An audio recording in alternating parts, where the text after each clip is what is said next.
네, 예수님의 비유 벌써 9번째 시간이 되었습니다. 네, 그동안 여러 가지 비유들을 통하여서 우리가 잘못 알았던 그 비유의 내용들을 다시 한번 성경적으로 교정하는 시간을 또 갖게 되었고, 또 저도 잘 몰랐던 것들을 또 함께 공부하면서 알게 되었던 아주 귀한 시간이 되지 않았나 생각합니다. 오늘 말씀도 마찬가지입니다. 오늘 말씀도 우리가 사실은 그동안 알고 있었던 것과는 좀 다르죠. 우리가 보통 이 말씀을 대할 때 저도 이렇게 여러분들의 설교를 이렇게 참조해 보니까 두 부분으로 나누는데, 한 부류에서는 이것을 어떻게 해석하냐면 끈질긴 간청의 기도의 능력, 꾸준히 하나님 앞에 기도하여서 응답받는 그런 간청 기도의 어떤 능력에 대해서 한 부류에서 이렇게 주제를 잡고 설교를 하시고, 또 한 부류는 이제 제가 오늘 하고자 하는 그런 내용의 말씀입니다. 사실 계속 우리가 느꼈지만 문맥을 살피지 않으면 자기가 해석하고 싶은 대로 해석하는 경향이 많이 있죠. 그리고 이 본문의 말씀은 그 당시에 1세기에 살아가던 그리스도인들에게 주어졌기 때문에 우리가 그냥 표피적으로 알고 있는 간청기도의 위력, 능력하고는 조금 다릅니다. 여러분이 아주 상식적으로 한번 생각해봐도 그럴 것입니다. 왜냐하면 지금 비유하고 있는 이 내용에 불의한 재판장의 비유라고 알려져 있는데, 이 불의한 재판장이 나오고 과부가 나옵니다. 이 불의한 재판장은 성경이 소개하기를 하나님을 두려워하지 않고 사람을 무시하는 사람이거든요. 그러니까 성경은 항상 하나님을 두려워하지 않으면 사람을 무시하는 것으로 표현이 되어 있는데, 그 당시에 가장 극한의 욕입니다.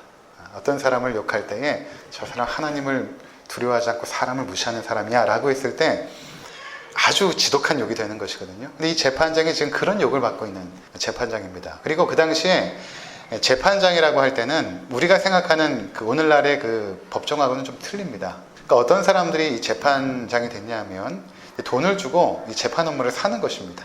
돈을 주고 그 재판장의 업무를 샀으니까 이 사람들이 보통 어떻게 재판하겠습니까? 뇌물을 받고 재판하는 경우가 굉장히 많았던 것이죠. 그래서 그 당시에 재판장들을 별칭으로 뭐라고 불렀냐면 도둑재판장, 이렇게 불렀습니다. 도둑재판장. 그만큼 재판장들이 굉장히 많이 타락했던 그러한 어떤 시대였거든요. 그러한 불의한 재판장과 한 원한을 갖고 있는 과부, 그 원한이 분명하게 나타나진 않지만 아무래도 추측하기를 어떤 재정 문제에 대한 원한일 것이다, 이렇게 이제 보고 있는 것입니다. 왜냐하면 과부라는 것은 보통 남편이 죽고 나서 재산을 남겨줄 때 그 재산을, 오늘날도 그런 경우들이 있지만 남편이 갑자기 큰 재산을 남겨두는데 그것을 주변에 알고 있으면 사기를 쳐서라도 그것을 빼앗으려고 하는 수많은 사람들이 달려들지 않습니까? 그 당시에도 그랬던 것입니다. 과부는 그 당시에 가장 약자였거든요. 성경에서 가장 취약한 약자는 고아와 과부와 나그네, 이들이 사회적으로 굉장히 취약한 계층입니다. 국가적으로 보호를 하지 않으면 안 될 정도로. 그러니까 성경에서는 특별히 이 세 부류의 사람들에 대해서 하나님께서 긍휼한 마음을 갖고 계시고 그들의 탄원과 그들의 기도를 하나님은 외면치 않으신다. 그리고 너희들은 고아와 과부와 객을 돌봐줘야 되고, 그들이 먹을 것이 없을 때 돌봐줘야 되고, 입을 것이 없을 때는 입혀줘야 되는 아주 취약한 사회적인 약자다, 이렇게 하나님께서 말씀을 하시거든요.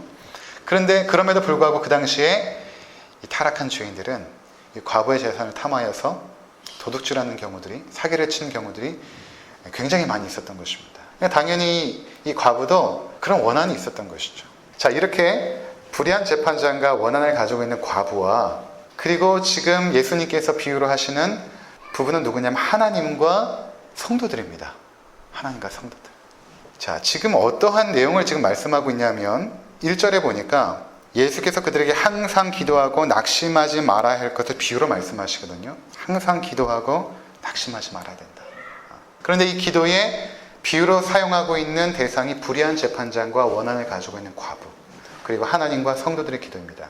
이 과부가 날마다 이 재판장에게 와서 간청을 하는 것이죠. 나의 원한을 풀어주셔서. 원한이라고 했을 때는 그 전제가 뭐냐면 자기가 정당하게 지금 받아야 될 돈이라든가 아니면 정당한 대우를 못 받고 있는, 어떤 자기에게 있어서 정의가 세워지지 않았을 때 그것을 원한으로 갖게 되죠. 그냥 자기가 어떤 원하는 것, 필요한 것을 갖고 싶어서 지금 찾아온 것이 아니라 지금 원한을 갖고 있는 것입니다. 정당하게 자기가 누려야 될 것들, 권리들, 이러한 것들을 지금 받고 있지 못하기 때문에 원한이 생긴 것이고, 이것을 재판장에게 갔는데 보통 그 당시에 그 과부들이 재판장에게 바로 갈 수가 없습니다.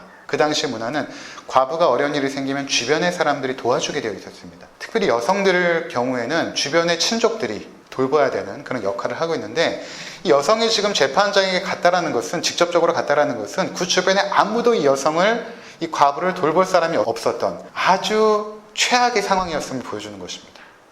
원한은 갖고 있는데 그것을 누군가 도와줄 수 없는 그런 상태의 이 여인, 그가 재판장을 날마다 찾아갑니다. 근데 불의한 재판장이죠. 하나님도 두려워하지 않고, 그러니까 당연히 사람을 무시하겠죠. 그러니까 자기가 자기에 대해서 이렇게 평가를 합니다. 4절에 우리 한번 읽어보겠습니다. 18장 4절 함께 읽겠습니다.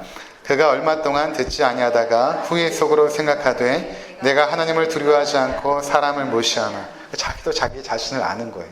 내가 하나님을 두려워하지 않고 사람을 무시하는 사람인데, 그런데 5절에 보니까 이 과부가 나를 번거롭게 하니까, 이 번거롭게 하다라는 원어적인 뜻을 보니까 이 눈 밑에를 계속해서 가격하다라는 의미가 있거든요. 이게 나중에 사도 바울이 빌립보에서 내가 나를 쳐 복종하게 함은 이라고 할 때 그 단어와 똑같습니다. 그 나를 쳐 복종할 때 나를 치다라는 단어가 이 눈 밑을 가격하다라는 뜻이거든요. 아주 번거로운 것이죠.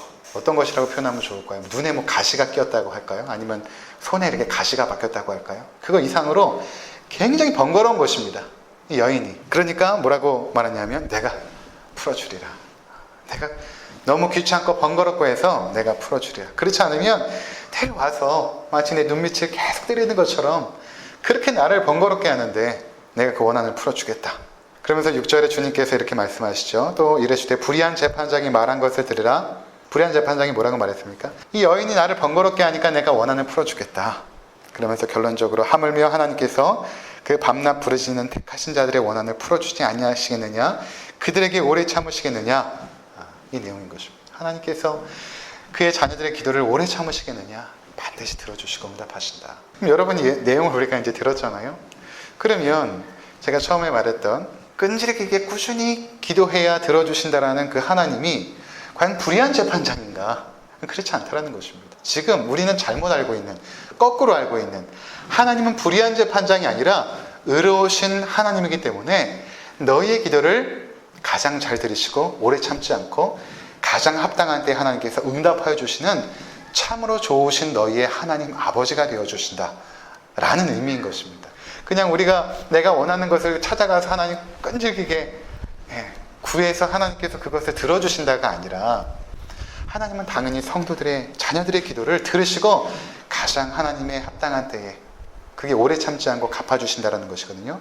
그 원한을 갚아주신 하나님, 너희의 기도를 들어 응답하신 하나님이시다 라고 지금 말씀하는 내용이 바로 오늘 본문의 내용인 것입니다. 단순히 우리가 이렇게만 알면 이 의미가 잘 전달이 되지 않아요. 제가 아까 1세기 성도들에게 주셨던 말씀이라고 했잖아요. 지금 이 배경이 지금 어느 배경 속에서 주어지고 있냐면 예수님께서 종말에 대한 이야기를 하시는 배경 속에서 주어지고 있다는 것입니다. 자, 먼저 17장 20절을 한번 보시기 바랍니다. 바리새인들이 하나님의 나라가 어느 때에 임하나이까 묻거늘 예수께서 대답하여 이르시되 하나님의 나라는 볼 수 있게 임하는 것이 아니요 또 여기 있다 저기 있다고도 못하리니 하나님의 나라는 너희 안에 있느니라. 자, 지금 하나님 나라에 대한 그 이야기를 하고 있죠. 하나님 나라가 어느 때 임합니까? 제자들이 이제 궁금하니까. 하나님 나라는 장소적인 개념이 아닙니다. 또 화려한 궁궐 같은 집, 찬란한 어떤 가구들, 이런 것들이 있던 천국에 대한 이미지가 아니라 하나님 나라 천국이라고 했을 때는 주권에 대한 이미지거든요. 하나님의 주권. 우리가 찬송하는 것처럼 높은 산이 거친들이 초막이나 궁궐이나 내 주 예수 계신 곳이 그 어디나 하늘나라 이렇게 고백하는 것처럼 천국이라는 것은 주권의 개념입니다. 하나님의 다스림, 하나님의 통치. 이것이 지금 하나님 나라거든요. 그러니까 예수님께서 하나님 나라가 언제 임합니까? 라는 제자들의 질문을 막 받다가 하나님 나라는 장소적인 개념이 아니다. 여기 있다 저기 있다라고 말하지 마라. 하나님 나라는 지금 너희 안에 있다. 이렇게 말하셨거든요. 그러면 이 너희 안에 있다라는 개념은 어떤 개념이냐 하면 제자들이 지금 예수님 가운데 둘러서 있는 것입니다. 함께 주의 말씀을 듣고 있는 너희들, 그 제자들 가운데 둘러서 있는데 너희 안에 있다 또는 너희 사이에 있다라는 의미거든요. 원어적으로 보면. 그것은 어떤 의미냐면 하나님 나라는 하나님의 통치와 주권인데 하나님의 통치와 주권은 지금 너희 안에 이미 예수 그리스도라는 하나님 나라의 통치권이 나에게 있으므로 너희 가운데 이미 주어져 있다라고 말씀하고 있는 것입니다. 하나님 나라는 곧 예수 그리스도의 통치인데 하나님 나라의 통치는 예수 그리스도가 왕으로 통치하는 나라인데 그 나라는 이미 너희 가운데 이미 임했다 라는 의미인 것입니다. 너희 안에 있다는 것은 너희 마음 가운데 임했다라는 의미가 아니라 예수 그리스도를 통하여 이미 너희 가운데 성취되고 있다. 이 말씀을 지금 하시면서 종말에 대한 이야기가 쭉 나옵니다. 그러면서 그 종말의 때가 어떠한 때와 같으냐, 26절에 보니까 노아의 때에 된 것과 같이 인자의 때에도 그러하리라. 이 종말의 때는 노아의 때와 같다. 무슨 말입니까? 노아의 때에 많은 사람들이 죄악으로 타락했죠. 그때 하나님께서 노아라는 한 의인을 통하여서 방주를 짓게 하시고 그곳에 노아와 그의 가족들을 구원해내시죠. 그러면서 하나님께서는 그들을 죄악된 사람들을 심판하시고 하나님의 선택된 자녀들, 그들만을 구원하십니다. 또 28절에 보면 또 롯의 때와 같으리니 사람들이 먹고 마시고 사고 팔고 심고 집을 짓더니 롯의 때와 같다. 롯의 때가 어떠했는가? 사람들이 일상적인 삶의 모습으로 살았다. 하나님께서 분명히 소돔과 고모라 땅을 심판하실 것인데 그들은 그것도 알지 못한 채에 그냥 먹고 마시고 장가들고 시집가고 일상적인 삶을 살고 있을 때 하나님의 심판이 임했다. 그때 롯과 그때 노아는 어떠했는가? 그 당시에 그 죄인들을 향하여 하나님의 심판을 선포하였지만 그들은 계속해서 핍박과 조롱과 멸시를 받았던 것입니다. 노아와 롯은 그런 삶을 살았던 것이죠. 자, 이러한 지금 배경인 것입니다. 종말의 때에 하나님의 통치가 이제 임하고 시작되었는데 예수 그리스도를 통하여 임했는데 그 심판의 말씀이 계속해서 떨어지고 있고 그의 백성들은 예수 그리스도를 믿음으로 말미암아 하나님 나라의 사람이 되었는데 하나님 나라가 이 땅 가운데 예수의 재림으로 완전히 임하지 않았기 때문에 계속해서 세상 속에서는 조롱과 핍박과 멸시를 받고 있는 것입니다. 이 종말의 때에. 자, 18장 17절을 한번 보시기 바랍니다. 18장 17절. 내가 진실로 너에게 이르노니 누구든지 하나님 나라를 어린아이와 같이 받아들이지 않는 자는 결단코 거기에 들어가지 못하리라 하시니라. 계속해서 하나님 나라에 대한 이야기를 지금 18장에 넘어와서도 지금 진행이 되는 것입니다. 그러니까 지금 이 예수님의 이 기도의 비유는 단순히 기도에만 머무는 차원이 아닙니다. 이 배경을 잘 알아야 그 의미가 선명하게 드러나거든요. 이 종말에 대한 이야기, 하나님 나라에 대한 이야기가 계속 진행되고 있는 중간에 이 기도에 대한 예화가 지금 들어간 것입니다. 또 18장 18절 함께 읽겠습니다. 어떤 관리가 물어 이르되 선한 선생님이여 내가 무엇을 하여야 영생을 얻으리이까. 그리고 24절에 보니까 예수께서 그를 보시고 이르되 재물이 있는 자는 하나님 나라에 들어가기가 얼마나 어려운지. 하나님 나라에 대한 이야기, 영생에 대한 이야기가 지금 계속되고 있는 것입니다. 그럼 이것과 지금 이 비유가 무슨 상관이 있을까? 그냥 우리가 그동안 알았던 그냥 꾸준히 기도해서 얻어내는 그것이 아니라 이 종말에 대한 배경 속에서 주어진 이 비유가 어떤 의미가 있을까? 아까 말씀드린 것처럼 그 당시 노아와 롯은 의인으로서 하나님의 선택된 백성으로서 믿지 않은 많은 자들의 조롱과 핍박과 멸시를 계속 받게 되었고 그들은 때로는 아무런 잘못 없이 옥에 갇히게 되었고 때로는 그의 자녀들이 끌려가 죽임을 당하고 자녀들의 부모들이 끌려가서 때로는 로마 시내를 밝히는 횃불로서 불태워 죽임을 당하고 사지가 찢겨지기도 하고 히브리서에 보면 톱에 갈려서 죽기도 하는 그런 아주 1세기의 성도들의 핍박적인 상황, 계속되는 그 의인들이 당하는 그 핍박의 상황 속에서 주어진 비유라는 것입니다. 그러면 이 당시에 성도들이 가졌던 원한은 어떤 원한이겠습니까? 하나님의 공의가 아직까지 지연되고 있고 성취되지 않고 있다라는 그 원한. 하나님 언제 이 고난이 끝나고 하나님의 공의와 하나님의 완벽한 나라가 임하겠습니까? 라는 것을 늘 마음 가운데 가지고 있는 자들의 기도가 되는 것입니다. 이해가 되시죠? 그냥 내가 얻고 싶은 것을 얻기 위해 하나님 앞에 막 끈질게 가서 때로는 금식도 하고 막 매달리기도 하고 그래야 하나님께서 무언가를 주신다라는 그런 차원의 기도가 아니라 하나님의 나라와 의를 위하여 살고 있는 그리스도인들이 계속적인 핍박의 상황에서 멸시와 조롱을 당하는데 그들은 하나님 앞에서 잘못한 것도 없고 세상 사람들 앞에서 그들이 해코지한 것도 없고 그들에게 뭔가 잘못한 것이 없는데 그들은 이유 없는 고난과 멸시를 계속해서 당하는 것입니다. 그때 가지고 있는 그들의 원한, 그 원한을 말하는 것입니다. 자, 창세기 4장 10절 함께 보도록 하겠습니다. 이르시되 내가 무엇을 하였느냐 내 아우의 핏소리가 땅에서부터 내게 호소하느니라. 지금 이게 무슨 장면입니까? 가인과 아벨이 하나님 앞에 제사를 지내는데 하나님께서 가인의 제사는 받지 않으시고 아벨의 제사만 받죠. 하나님께서 가인과 그의 제사를 받지 않으셨다 이렇게 말합니다. 그러니까 하나님은 어떤 그 재물의 문제가 아니라 그 사랑을 받지 않으신 것입니다. 가인과 그의 재물을 받지 않으셨다. 4장 5절 함께 읽겠습니다. 시작. 가인과 그의 재물은 받지 아니하신지라 가인이 몹시 분하여 안색이 변하니. 하나님께서 가인을 받지 않으시니까 그의 재물도 당연히 받지 않죠. 간혹 어떤 분들은 아벨은 짐승의 제사를 드렸고 가인은 곡물의 제사를 드렸기 때문에 하나님께서 가인의 제사를 받지 않으셨다. 이건 잘못된 것이고, 이미 가인 안에 그 가운데 죄가 있었던 것입니다. 그 마음 가운데 심령 안에 죄가 있었기 때문에 하나님께서 가인의 제사를 받지 않으시죠. 그를 받지 않으신 것입니다. 그러니까 그가 하나님에 대하여 분노합니다. 그러니까 하나님을 경배하는 피조물이 자기의 경배를 받지 않은 하나님을 향하여 분노합니다. 그리고 하나님에 대한 그 원망함이 결국에는 하나님은 보이지 않잖아요. 그 분노가 자기 동생에게 표현되어진 것입니다. 들판에서 아벨을 만나서 돌로 쳐 죽이죠. 사실은 가인이 하나님을 죽이고 싶었던 것입니다. 이게 이제 3장 이후에 타락한 죄인의 극명한 모습을 보여주거든요. 3장에서 아담과 하와가 타락하고 그 죄가 지금 어떻게 4장부터 펼쳐지는가 했을 때, 이제는 그 죄가 어떻게 펼쳐지냐면 하나님조차도 나를 인정해주지 않고 나를 대접해주지 않으면 나는 하나님을 죽이고 싶습니다 라는 아주 극한의 죄인으로 4장부터 펼쳐지고 있는 모습을 보여주고 있거든요. 자, 그렇게 아벨이 아무런 죄 없이 그 순수하고 그 정의롭고 그 거룩한 아벨이 죽임을 당합니다. 죄인들로 말미암아. 그러니까 이 세상의 성도들은 계속해서 이 세상에 살고 있는 가인들, 죄인들로 말미암아 계속해서 죽임을 당하죠. 그게 바로 우리 성도들의 모습입니다. 정의롭게 살고 거룩하게 살고 의롭게 살고자 노력하고 애쓰면 애쓸수록 그들은 계속해서 조롱과 멸시와 핍박을 받게 되어 있습니다. 그러니까 4장 10절에 내 아우의 핏소리가 땅에서부터 내게 호소하느니라. 그 원한, 성도들이 가지고 있는 그 원한, 하나님 나라의 의와 하나님 나라의 거룩함을 지키기 위하여 살았는데 이 땅에서 받았던 대접들은 좋은 것들이 아니라 오히려 고통과 괴로움들, 그 속에서 원한을 갖게 된 것입니다. 자, 한 구절 더 보도록 하겠습니다. 요한계시록 장 6절에서 11절입니다. 큰 소리로 불러 이르되 거룩하고 참되신 대주제여 땅에 거하는 자들을 심판하여 우리 피를 갚아주지 아니하시기를 어느 때까지 하시려 하나이까 하니.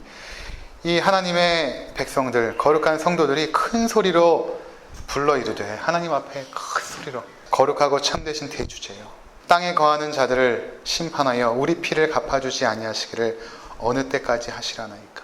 이 성도들의 원한, 하나님, 내가 이 땅에서 그렇게 거룩하고 하나님 예배하고 경배하고 순종하고 살았는데 왜 나의 자식들은 저렇게 이 땅에서 고난을 당하고 핍박을 당하여 죽어가고, 우리 부모들도 그렇게 핍박을 당하여, 나도 마찬가지로 하나님 왜 우리는 이렇게 살아야만 됩니까? 나는 공의롭고 정직하고 그래도 하나님 앞에서 순종하며 살았는데. 이게 여러분 그 성도들의 아주 자연스러운 반응이어야 됩니다. 그러니까 무슨 말인가 하면, 이런 어떤 분노, 어떻게 보면 거룩한 분노죠.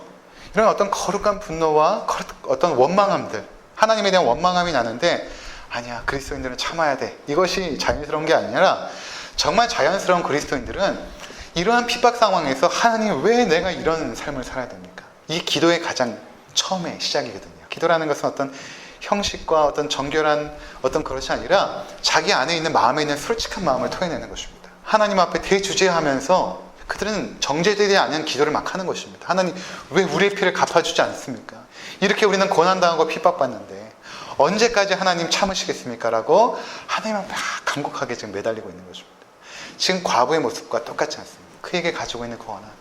그러니까 지금 누가복음 18장으로 돌아오면 바로 예수님께서 비유하고 있는 이 모습은 종말에 살아가는 거룩한 성도들이 하나님 앞에 기도할 때에 너희들이 가지고 있는 그 원한들이 있지 않느냐. 하나님의 자녀로서 마땅히 누릴 수 있는 것들을 누리지 못하고 그 권리들을 때로는 포기할 수밖에 없고, 너희가 받는 그 모든 재정적인 손해들, 물질적인 손해들, 마음에 받는 그 모든 상처들, 그 속에서 너희들이 당연히 하나님 앞에 나와 부르짖지 않느냐. 근데 우리들이 생각할 때는 어떤 생각이 드냐면 이것이 해결이 되어지는 것이 아닙니다. 계속해서. 그러니까 마음 가운데 계속해서 하나님 앞에 기도할 수밖에 없는 것이죠. 그러니까 예수님께서 너희가 그렇게 기도할 때에 좌절하지 말고 계속 기도해야 된다라는 것입니다. 그러니까 항상 기도하고 낙심하지 말아야 할 것을 비유로 말씀하여, 이게 이제 여러분 이제 이해가 되실 거예요. 너희가 그렇게 응답이 없을지라도, 계속되는 핍박과 멸시와 조롱이 너희 가운데 있을지라도 너희는 기도를 쉬지 말아라. 그리고 낙심하지 말아라. 그 고난과 핍박의 상황에서 낙심하지 말아라. 그러면서 이 비유를 하신 것입니다. 이게 좀 이해가 되실 것입니다. 세상의 불의한 재판장들도 그렇게 과부가 계속해서 매달리니까 귀찮아서라도 들어주는데 하물며 하나님께서 너의 기도를 오래 참고 기다리시겠느냐? 그렇지 않다. 다 듣고 계신다. 하나님은 반드시 응답하신다. 그리고 속히 응답하신다. 말씀하시는 것입니다. 마태복음 6장 9절 함께 보도록 하겠습니다. 그러므로 너희는 이렇게 기도하라. 하늘에 계신 우리 아버지여, 이름이 거룩히 여김을 받으시오며. 전에 주기도문 강의할 때 이 말씀 드렸는데, 예수님께서 이제 기도를 가르쳐 주셨을 때 이 첫 마디에 아마 그 당시에 제자들이 충격을 받았을 것입니다. 우리는 그냥 하늘에 계신 우리 아버지 이렇게 하지만 그 당시에 하나님을 아버지라고 부르는 경우는 단 한 번도 없었습니다. 그 거룩한 창조주 하나님, 요한계시록에 거룩하신 대주제여 이렇게 할 정도로 하나님의 이름을 함부로 부를 수 있는 시대가 아니었습니다. 근데 그런 하나님을 지금 예수님께서 아빠라고 부르시거든요. 하늘에 계신 우리 아빠 이렇게 부르거든요. 그래서 우리에게도 하늘에 계신 아버지라고 기도해라 이렇게 말씀하십니다. 아버지. 이게 굉장히 큰 의미가 있는데, 너희가 그 하나님을 인격적인 친밀함으로 대하고 그분 앞에 나가야 된다는 말씀인 것입니다. 그러니까 하나님을 우리가 어떻게 인식하는가가 굉장히 중요한데, 기도함에 있어서 전에 제가 아마 대학원 때 같아요. 대학원 때니까 거의 2000년대 때 야베스의 기도라는 책이 나와가지고 정말 많은 그리스도인들이 야베스의 기도를 읽었는데, 하나님이 나에게 복에 복을 주시거든, 내 지경을 넓히시고 내 근심을 떨쳐주시고, 이런 어떤 그 기도의 내용들, 그래서 하나님께서 복을 주셨다는 것들을 책으로 써가지고 이렇게 브루스 윌킹턴이라는 저자였죠. 근데 그것을 제가 딱 읽고 나니까 은혜를 많이 받았는데, 제가 어떤 느낌이 들었냐면 마치 기도라는 것이 어떠한 공식화되어서 이렇게 기도하면 하나님께서 이 기도에 공식적으로 응답해 주시는, 복의 복을 더하옵소서라고 기도하면 응답하시고, 지경을 넓혀달라고 기도하면 하나님께서 우리의 재정의 지경도 넓혀주시고, 사람의 지경도 넓혀주시고, 사업의 지경도 넓혀주시고, 이렇게 공식화된 기도로 인식되어지는 경우가 많이 있습니다. 근데 이것은 하나님을 아버지라고 인식하는 경우가 아닙니다. 이것은 하나님을 어떤 법으로 인식했을 때, 우주의 원리로 인식했을 때는 이러한 공식이 맞죠. 이렇게 기도하면 이렇게 응답하시는 것이 맞습니다. 근데 하나님의 아버지라는 것은 인격을 가지고 계신 분입니다. 이게 기도함에 있어서 왜 중요하냐면, 하나님은 하늘에 계시잖아요. 하늘에 계신 할 때 하나님은 전능성이란 말이에요. 그럼 전능하신 하나님은 우리 가운데 가지고 계신 그분의 뜻과 계획이 있다면 그것은 그대로 진행이 됩니다. 하나님의 뜻과 계획들은 당연히 너무나 완벽해서 완전해서 그분께서 우리를 향한 계획이 세워졌다면 당연히 이루어지죠. 근데 우리가 만약에 이런 하나님의 뜻과 계획과 섭리를 인정한다면 어떤 생각이 드냐면, 그럼 하나님께서 나의 삶 가운데 그분의 뜻과 섭리와 계획이 있는데 지금 내가 당하고 있는 이 어려움이 그분의 뜻과 계획과 섭리라면 내가 기도하는 것이 무슨 의미가 있는가? 이것이 하나님의 뜻이라면, 결국 하나님의 뜻대로 될 것이라면 내가 기도하는 것이 무슨 의미가 있는가? 라는 생각이 들 수도 있습니다. 그렇지 않겠습니까? 하나님의 주권을 계속 이야기하다 보면 결국 하나님의 뜻대로 될 것인데, 결국 예수님도 하나님께 간절히 기도하다가 아버지 뜻대로 하옵소서라고 기도하지 않았는가? 결국 기도라는 것은 하나님의 뜻이 이루어지는 것이니까 결국 기도는 하나님의 뜻을 이루는 것이다 라고 설명한다면, 사실 우리가 기도의 자리에 나왔을 때 하나님 앞에 기도하는 것이 때로는 힘을 잃어버립니다. 근데 예수님께서 하나님의 아버지라고 했을 때는 하나님의 인격이라는 것입니다. 그래서 하나님 앞에 조르는 것도 가능하고 하나님 앞에 매달리는 것도 가능하고 간곡하게 원망하며 하나님을 붙잡는 것도 가능하다는 것입니다. 이게 기도에 있어서 아주 중요한 자세인 것입니다. 모세가 출애굽하여서 이스라엘 백성을 인도할 때에 그들이 광야에서 죄를 짓자, 범죄하자 하나님께서 내가 이스라엘 백성과 함께하지 않겠다. 그러자 모세가 시내산에서 간곡하게 기도하기를, 하나님께서 저들과 함께하시지 않으면 나도 하나님 그 땅에 들어가지 않겠습니다. 나를 아예 하나님 생명책에서 지워주시옵소서, 나의 이름을. 그렇게 간곡하게 기도하니까 성경은 뭐라고 표현하냐면, 하나님께서 그의 기도를 들으시고 뜻을 돌이키셨다, 이렇게 말씀하셔요. 이게 신비예요. 어떻게 하나님의 뜻을 돌이키시는가? 이게 신비입니다. 이해할 수 없죠. 하나님의 뜻은 완벽하게 이루어지는데 어떻게 그의 백성들의 기도를 들으시고 뜻을 돌이키실까? 이게 기도의 신비인 것입니다. 그러니까 예수님께서 하나님 아버지라고 기도하게 하신 것입니다. 그 인격성. 인격이라는 것은 우리가 알잖아요. 어떤 존재인지. 그냥 공식화된 것이 아니라 사줘. 그러면 이것은 엄마 뜻이 아니야, 안 사줘. 이것이 아니라 엄마 사줘. 계속 간곡하게 매달리면 귀찮아서라도 사줄게. 이게 인격이라는 것입니다. 그래서 부르짖고 매달리고 하는 기도들이 가능한 이유가 하나님이 아버지시기 때문에. 자, 그래서 7장 넘어가면 마태복음 7장 7절부터 11절까지 구하라 그리하면 너희에게 주실 것이요 찾으라 그리하면 찾아낼 것이요 문을 두드리라 그리하면 너희에게 열릴 것이니 구하는 이마다 받을 것이요 찾는 이는 찾아낼 것이요 두드리는 이에게는 열릴 것이니라. 너희 중에 누가 아들이 떡을 달라 하는데 돌을 주며 생선을 달라 하는데 뱀을 줄 사람이 있겠느냐. 너희가 악한 자라도 좋은 것으로 자식에게 줄 알거든 하물며 하늘에 계신 너희 아버지께서 구하는 자에게 좋은 것으로 주시지 않겠느냐. 아멘. 기도에 대한 예수님의 말씀을 늘 아버지, 하나님을 아버지로 구하고 찾고 두드리라.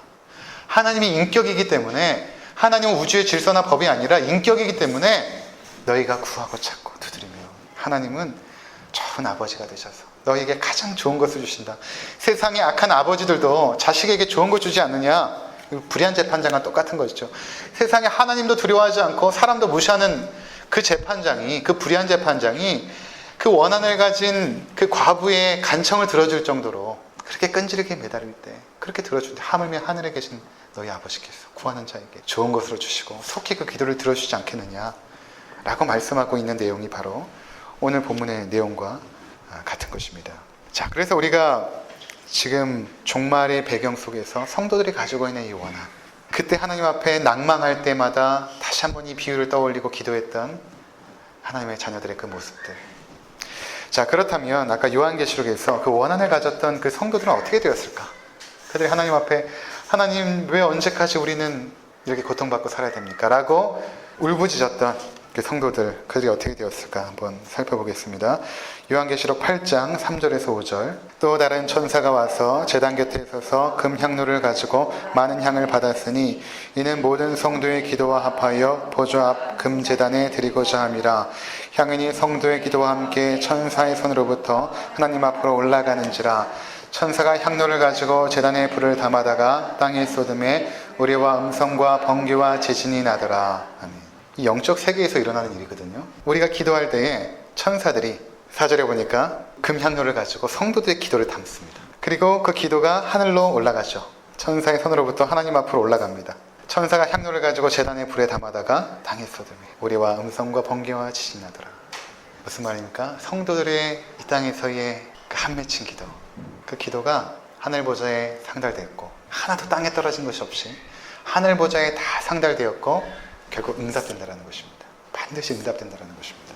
그런데 누가복음 18장으로 돌아오셔서 8절, 누가복음 18장 8절입니다. 내가 너에게 이르노니 속히 그 원한을 풀어주시리라. 그러나 인자가 올 때 세상에서 믿음을 보겠느냐 하시니라. 속히 그 원한을 풀어주시리라. 이 속히라는 것은 반드시.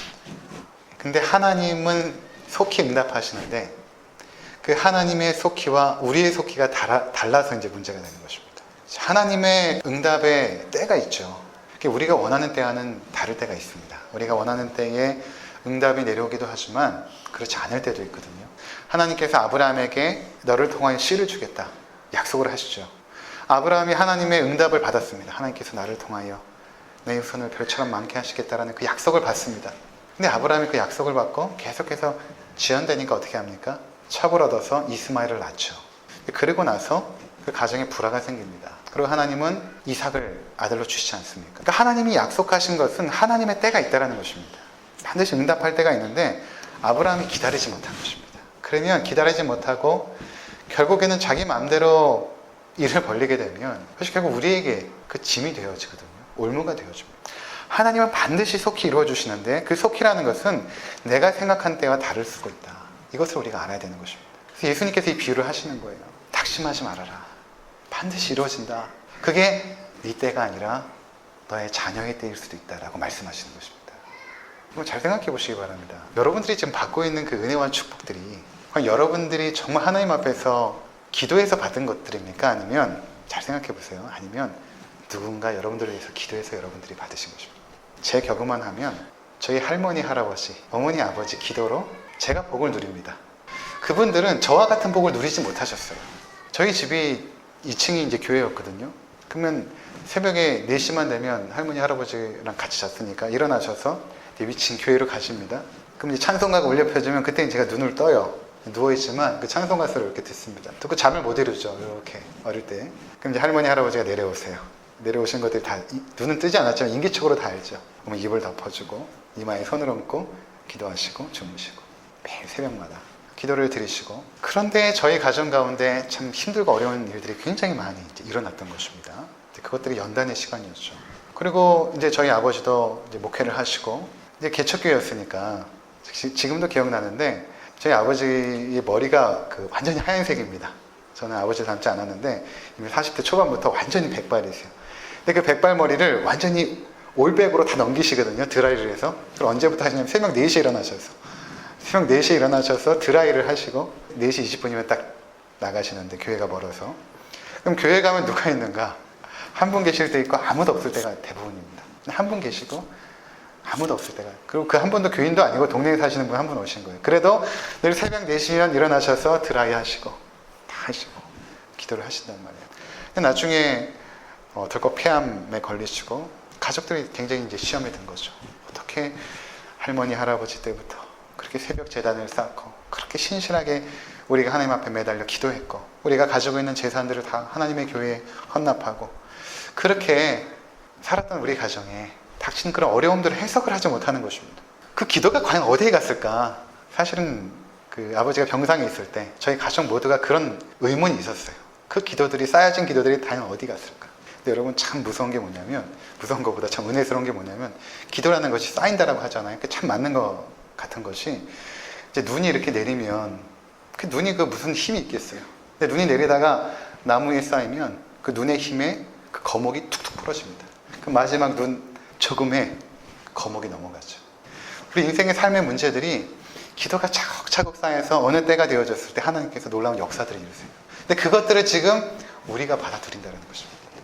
그러니까 부모가 자녀에게 줄 수 있는 가장 큰 축복이 무엇인가는 기도를 쌓아가는 것이죠. 왜냐하면 속히 하나님께서 이루어주시고 하나님의 때에 반드시 이루어주시는데, 내가 누리지 못한 그 은혜와 축복들을 우리 자녀의 때까지도 하나님께서 흘려보내시는데 내가 당장 응답이 없다고 하나님 역사하지 않으시는가 봐, 나의 기도는 듣지 않으시는가 봐, 이것이 아니라 하나님은 속히 반드시 응답하신다. 자녀들에게 많은 재산 물려주는 것도 중요하지만 더 중요한 것은 우리가 기도를 쌓아주는 것입니다. 우리도 충분히 지금 누리고 있잖아요. 여러분들이 주변에 누군가 기도하셨던 그분들을 통하여 우리가 이 축복을 누리고 있다면 우리가 자녀들을 위하여 기도를 쌓아가야 된다는 것입니다. 그럴 때 무엇이 필요한가? 바로 믿음. 인자가 올 때 믿음을 보겠느냐? 믿음이 없이는 기도를 못하니까. 하나님은 반드시 신실하셔서 응답하신다는 믿음이 없으면 기도할 때 자꾸 낭망이 되니까 속히 응답하신 하나님은 너희가 신실한 그 하나님을 믿어라. 하나님은 반드시 응답하신다. 그 말씀을 지금 하고 있다는 것입니다. 제가 전에 잠깐 말씀을 드렸던 것 같은데 저희 사촌형들이 신앙생활 전혀 하지 않았거든요. 야, 할머니 할아버지가 그렇게 기도를 하셨을 텐데 왜 우리 사촌형들은 교회 안 나갈까? 근데 이제 결혼을 잘해가지고 믿음이 좋은 분들을 만나가지고 형수들이 믿음이 다 좋아요. 형수를 따라서 교회 나가기 시작하고 제자 훈련 받고 카톡 프로필 보니까 우리 형이 정말 교회 안 나갔던 형인데 코람데오라고 딱 써놨더라고요. 하나님의 때가 되었구나. 그렇게 응답하시는구나. 우리 할머니 할아버지의 그 기도가 이렇게 지금 응답이 되어지는구나. 그것을 받는 것입니다. 우리 할머니가 지금도 생존해 계신데 90세가 넘으세요. 근데도 늘 새벽 기도를 다니세요. 저희 외할머니가 저희 아버지가 돌아가시고 나서 저희 어머니 혼자 계시니까 우리 어머니가 이렇게 모시고 지금 살고 계세요. 김포 끝자락입니다. 다리만 건너면 강화도인데 거기에 한 목사님이 오셔서 개척을 하신 거예요. 거기 이제 시골이니까 무슨 개척하면 사람이 모이겠습니까? 근데 외할머니가 저희 집에 오시면서 그 동네를 다니시면서 전도를 하신 거예요. 90세가 넘는 할머니가. 그러니까 사람들이 은혜를 받는 거죠. 90세가 넘었는데 지금도 총기가 있으시고 새벽마다 기도하시는데 때로는 어떤 분이 갔는데 집이 쓰레기가 된 거예요. 그러니까 우리 할머니가 그 노인을 붙잡고 펑펑 운 거죠. 불쌍해서.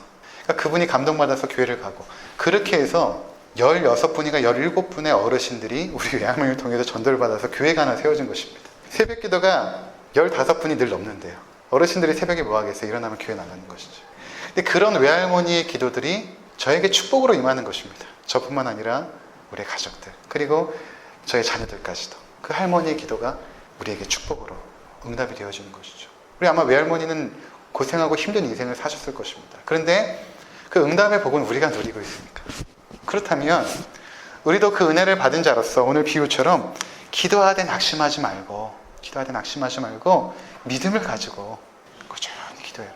너희 삶 가운데 있는 그 어려움들, 그 마음에 있는 그 원한들, 원망들 하나님께서 반드시 풀어줄 것인데 위하여 기도하고 뿐만 아니라 너의 자녀들을 위하여서 그들이 살아갈 삶 가운데 일어날 그 모든 삶의 고난과 아픔과 역경 속에서 하나님께서 그들과 함께 하시도록 너희가 기도해라. 결론적으로 시편 121편 읽고 마치도록 하겠습니다. 내가 산을 향하여 눈을 들리라. 나의 도움이 어디서 올까? 나의 도움은 천지를 지으신 여호와에게서로다. 여호와께서 너를 실족하지 아니하게 하시며 너를 지키시는 이가 졸지 아니하시리로다. 이스라엘을 지키신 이는 졸지도 아니하시고 주무시지도 아니하시리로다. 여호와는 너를 지키시는 이시라. 여호와께서 내 오른쪽에서 내 그늘이 되시나니 낮에 해가 너를 상하게 하지 아니하며 밤의 달도 너를 해치지 아니하리로다. 여호와께서 너를 지켜 모든 환난을 면하게 하시며 또 내 영혼을 지키시리로다. 여호와께서 너의 출입을 지금부터 영원까지 지키시리로다. 아멘. 우리가 인생의 고난의 때에 눈을 들어 도움을 청할 때에 그 도움을 청하는 분이 세상에 능력 있는 사람들이 아니라 천지를 지으신 여호와 하나님이라면 그 인생이 얼마만큼 복된 인생이겠습니까? 눈을 들어서 도움을 청하는데 그의 도움이 천지를 지으신 여호와 하나님이시라면 그 축복이 지금 121편에 기록되어 있지 않습니까? 여러분, 이 기도를 통하여 늘 우리 자녀들에게도 축복의 통로가 되시는 우리 귀한 성도님들 되시기를 주의 이름으로 축원을 드립니다. 기도하시겠습니다.